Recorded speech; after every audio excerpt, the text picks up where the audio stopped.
Welcome to Self and Soul from the Sanctuary of Self, Rosicrucian Order Library, Part 1 of 2 on Words of Wisdom. The ancient mystical order Rosicrucis, also known as the Rosicrucian Order, (ORC), is a worldwide cultural, educational, and philosophical organization that is perpetuating the profound and practical teachings of the Rosicrucians. These teachings, as passed down and added to over the centuries from ancient Egypt to Europe, and now all over the world, pertain to the mysteries of the universe, nature, and humans themselves. The Rosicrucian Library is a source of spiritual wisdom and insight that includes the important writings by the respected imperators of the order, such as Dr. Harvey Spencer Lewis, Ralph M. Lewis, and Christian Bernard.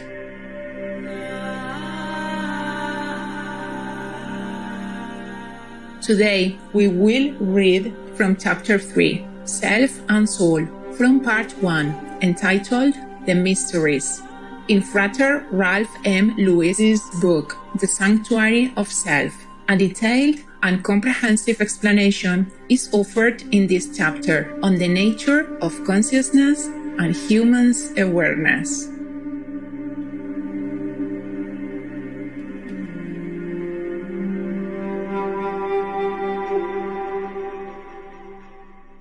Self and Soul. Notwithstanding the multitude of phenomena that humans experience, they can, for our purposes, be classified into two general divisions, physical and non-physical. The first classification consists of those realities, objects, and events which man can perceive by means of his sense receptor faculties, namely his eyes, ears, etc. Obviously, such realities, so far as our consciousness of them is concerned, have a dependence upon our physical organism, as our nervous system and brain.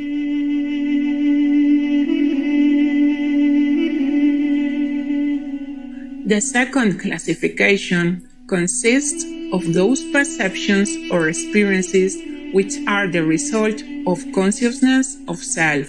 These are quite distinct from physical experiences.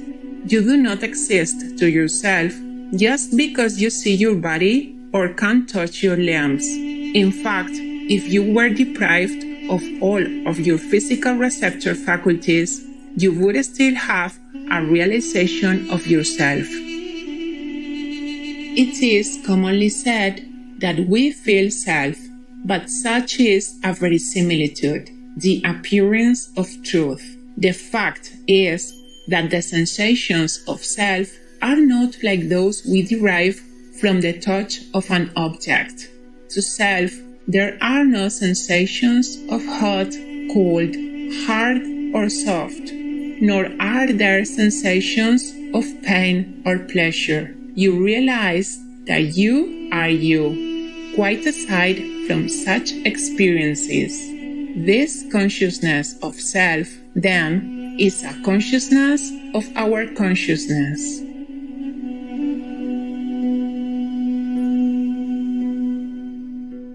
The human is impregnated with a mysterious vital life force.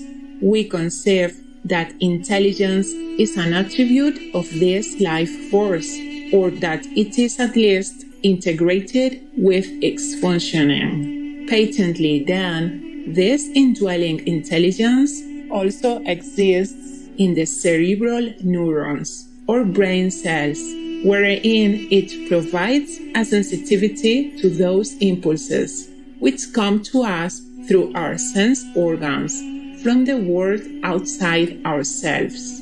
In the brain, in other words, this life force and intelligence makes possible our physical experiences, amounting to our objective consciousness.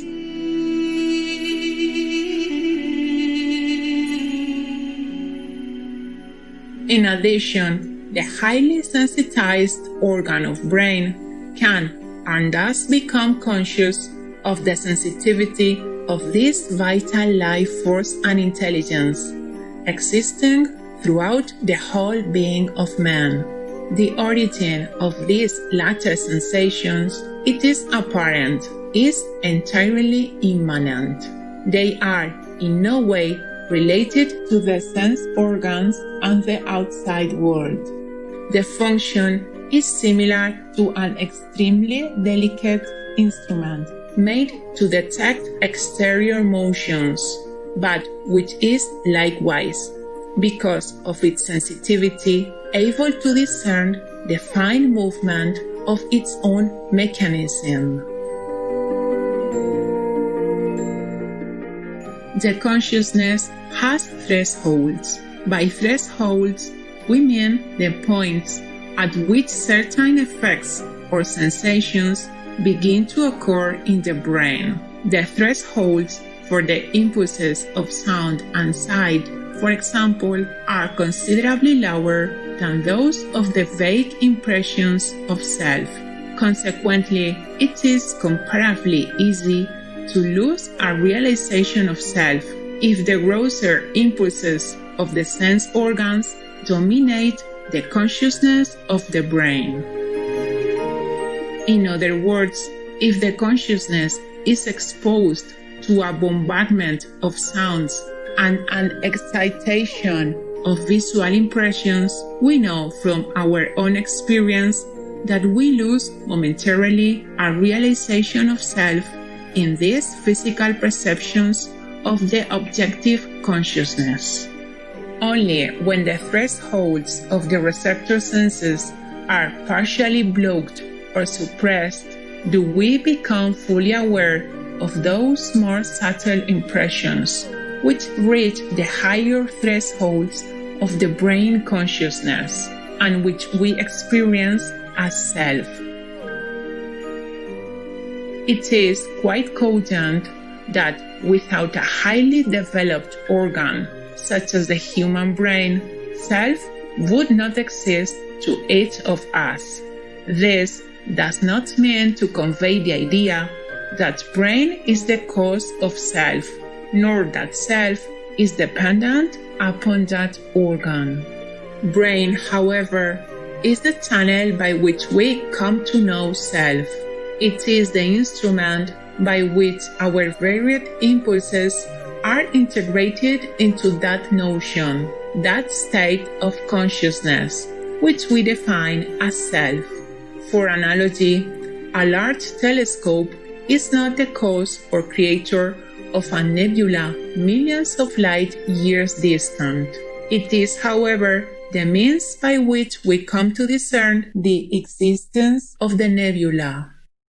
It has been proved that when you remove the brain or completely inhibit its functioning, you have not destroyed the elements of self, which pervade the human, but merely the means by which we exist to ourselves. Without brain, the function of self in man would be much like the simple consciousness, which exists in a blade of grass. The intelligence associated with the life force in each cell of our being would function, but there would be nothing in which it would be mirrored. As the brain reflects externalities and existences that are outside of us, it likewise reflects the world within, namely self. The introversion of this consciousness of brain, its response to the inner sensitivity, is what is commonly referred to as its subconscious functioning. To the mystic, consciousness, the state of awareness, is existence. To man, that which he is conscious of is. All the powers the human is capable of exerting, whether physical, mental, or psychical, can be related only to that of which he has knowledge, that which is real to him. For analogy, in target shooting, if there is more than one target, a choice may be made as to which one to shoot at.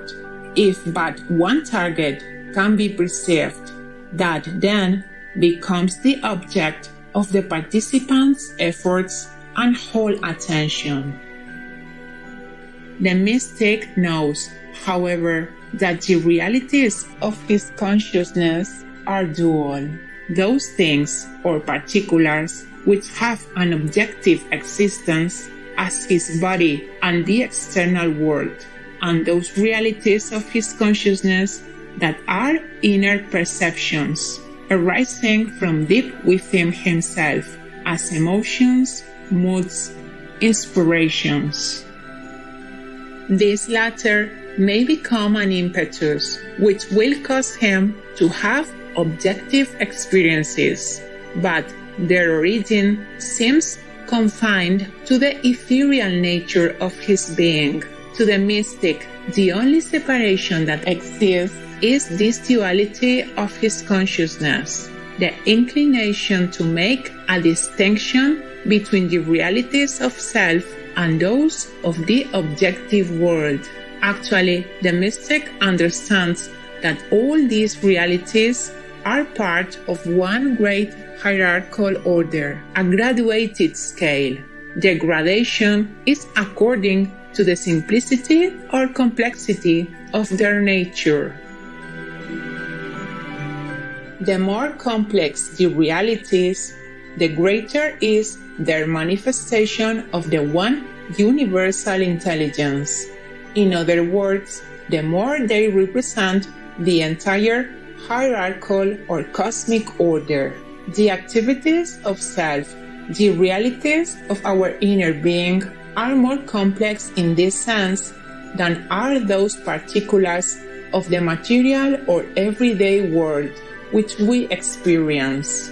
If, for analogy, the cosmic order or God, whichever you please, is the synthesis of everything, then that God obviously is complex, infinite in substance and in variety.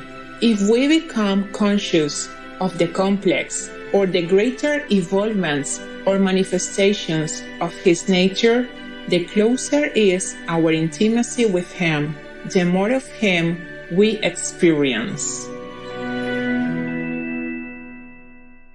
Insightful viewers, it was an honor to have your company for today's Words of Wisdom.